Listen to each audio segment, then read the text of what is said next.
everybody, welcome back to MilkyBrew and welcome if you are new. My name is Emily and I recently went on a trip to Budapest, Vienna and Prague, and I somewhat interrailed, I guess. You can catch the vlogs of my trip in the description box down below, but here's my top 5 pieces of advice for people who are going interrailing or thinking of going interrailing. So technically I didn't go interrailing.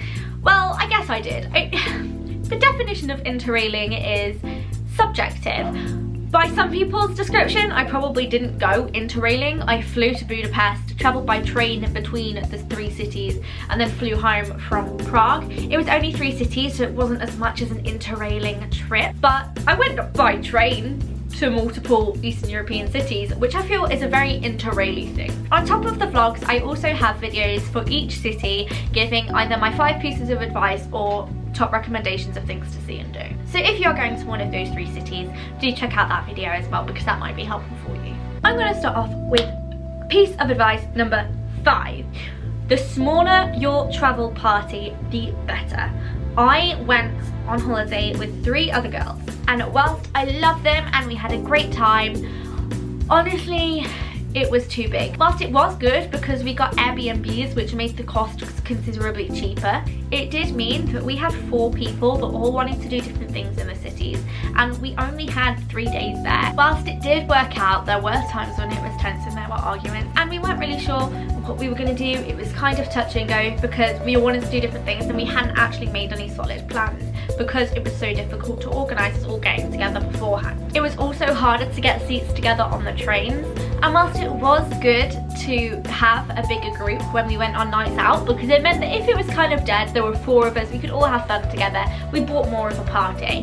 However, it is just difficult to fit all the wants and needs of all 4 people in such a short amount of time. On top of that, we were all on different budgets as well, so when I would want to spend a little bit more on something or pay for something that's a bit more of a luxury, the others were kind of hesitant to do that because they didn't see it as good value for money or something that they thought was worth spending money on. My 4th piece of advice is kind of a stupid one, but I 100% recommend this.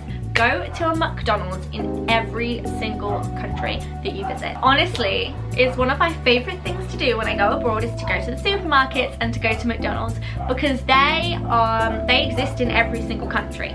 So I love seeing what's different, and in every single place McDonald's is different in such a fun way. I go on the machines, I go through all the menus, see what there is. Obviously I can then translate that to English as well, so it's great. In Hungary, the McDonald's we went to didn't have machines, but they did have an English copy of their menu. I honestly think it's a really good way to compare cultures by going to McDonald's and seeing what different things they have on the menu and how they do package things differently. Their cafe, completely separate. They have a whole cafe section. Like, it's literally like a cafe in McDonald's. Whereas in UK, McCafe is just ordering a coffee or a donut off the normal McDonald's menu. And it's just so cheap. So as an interrailer, McDonald's is just go. Don't be ashamed of it. There is so much shame over eating at fast food places when you go abroad. McDonald's is such a good way to compare different cultures. It is so cheap and there is so much to choose from. So if you don't like things, if you're a picky eater, there's probably something for you. My 3rd piece of advice for interrailing is to get a Revolut travel card. There are other travel cards out there, but the travel card I use is Revolut, so obviously that's the only one that I can recommend. However, if you do not have a travel card, it is absolutely vital that you get one. It works like a regular bank account, but it's preloaded. So you'll top up on the Revolut app via Apple Pay or bank transfer, however you want to do it. And then once that's in your Revolut account as GBP, obviously if you're British, if you're not, it would be something else, you can convert it into a billion other currencies. They don't have everything. When I went to Kenya, they didn't have Kenyan shillings, which is understandable. And you get the at that moment exchange rate. You get no stupid exchange rates. It is the at that moment exchange rate, so it changes throughout time. You can convert it, and then if you have leftover forints or corona, like, you can convert that back at that exact rate, the bang on what it is right now rate. You don't get a stupid Tesco reduced rate, and you can use it in the UK, you can use it as pounds. It is just such a good thing. Like, just get a travel card, you can draw out cash with it in any currency, any country. It is so so important to not be paying in foreign currencies on your British bank card. I have a Santander account and they charge £1.25 for every single non-GBP transaction, and that can really rack up. It's just such a great thing. It's all done by your phone. You do need Wi-Fi or data to use it, so if you're not going to have access to that, make sure you top up loads and loads of money on your account so you have enough.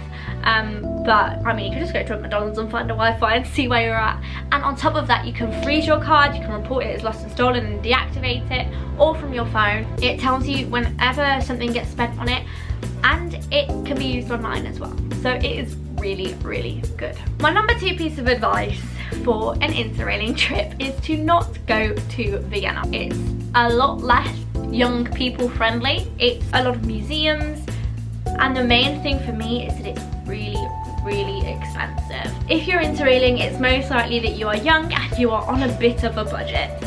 Then Vienna is 100% not the place to go, unless you are a complete museum fanatic and you've got lots of money to spend. If you're planning your trip and you're thinking about going to Vienna, just take my advice and just save it until you are older. Go as a romantic getaway. Just, it's not the thing that I would say to go now. And my number 1 piece of advice, which I recommend to absolutely anybody, unless you have like major social anxiety, stay in hostels. On our trip we stayed in Airbnbs, which, while that was really nice to have that space, they were really cute apartments as well to be with my friends, I wish we had stayed in hostels. In Budapest especially, when we went to my number 1 recommended place to go to in Budapest, Simplicate, which is a bar, we met about a gazillion foreign people that were all staying in hostels. We were chatting to them and it was actually such a great experience to get to know foreigners. They're all so friendly. While staying in our Airbnbs was great, if I could redo it again, I would stay in hostels. It is good for your budget, it's budget friendly, and you get to meet so many other young people who are really similar to you. Admittedly, I would have been a lot more apprehensive about hostels if I hadn't been on this trip already, because if I'd gone straight into staying in hostels, I would have been really anxious about it. However, having been on this trip and being in the bar in Budapest and meeting all these people, that's just what staying in a hostel is exactly like. And if you're in a hostel, if you're going to stay in a hostel, make sure you socialise. Just get to know everybody that you're staying with. It's actually just the most amazing experience, and it was our favourite part of our entire trip, was just getting to know all the foreign people. And that wraps up my 5 pieces of advice for people who are going or considering going interrailing. Thank you so much for watching the video, and I really hope you enjoyed it, or it helped you, or maybe gave you a bit of an idea on something you might want to do in the future. Please do click on the username below, have a look at my channel, see what I'm about, and then if you like the look of me, then do subscribe, and I'll see you in the next video. Bye guys.